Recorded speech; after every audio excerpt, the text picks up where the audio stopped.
Jess and his parents walk over to the Burkes. When they get there, they find the golden room filled with people. All the people crying unnerve Jess. Somewhere between his house and the Burkes, he seems to have gained some sort of an understanding of what happened, but he is only able to examine his thoughts with a clinical detachment, thinking of the practical ways Leslie's death will affect him. The kids at school will be respectful of him. His parents will make his sisters be nice to him. He has reached the second stage in his grieving, but he has barely begun yet. All this breaks when Bill, Leslie's father, comes over to him. He hugs Jess and thanks him repeatedly for being such a wonderful friend to Leslie. Jess retreats from this initially by imagining how he and Leslie would react if they were watching such a melodramatic scene on TV.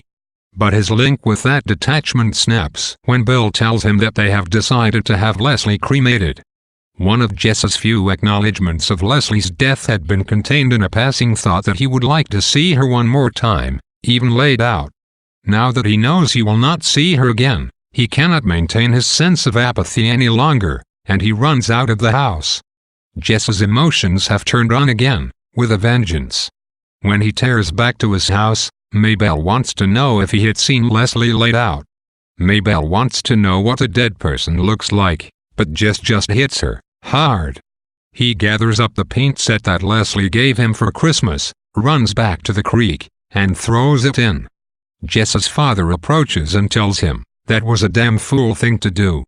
Jess is sobbing and screaming still, so his father gathers him into his lap, stroking his hair and comforting him. Eventually Jess calms down enough to ask his father whether he thinks that God damns non-Christians to hell. His father is surprised by the question, and replies that Jess has no need to worry about Leslie, that God would not send a little girl to hell.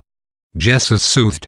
When they go back to the house, Jess is closer to feeling like himself than he has been all day. He is still in the throes of grief, is incredibly tired and cannot seem to focus on the outside world.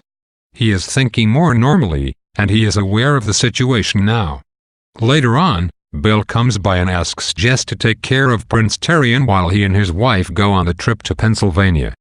Jess agrees, and sleeps with Prince Terrian that night, and he's comforted by the warm body of the dog Leslie had loved.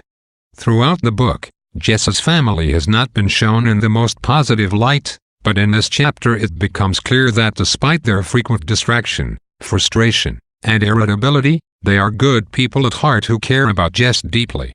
Leslie's death brings this out in them, and for once they are a source of comfort to him. The scenes with Jess's father are particularly telling.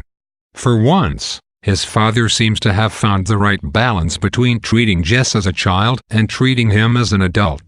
He knows that what Jess needs at the moment is to be cradled like a child, and yet he speaks to him as an adult when he talks with him about Leslie's death and the concept of hell. Once it has been established that Jess really needs him, not in the sense that he needs an expensive Christmas present, but that he needs his comfort and advice and love, Mr. Aarons is able to rise to the occasion. The father-son bond is stronger in this chapter than it has been at any other point in the book.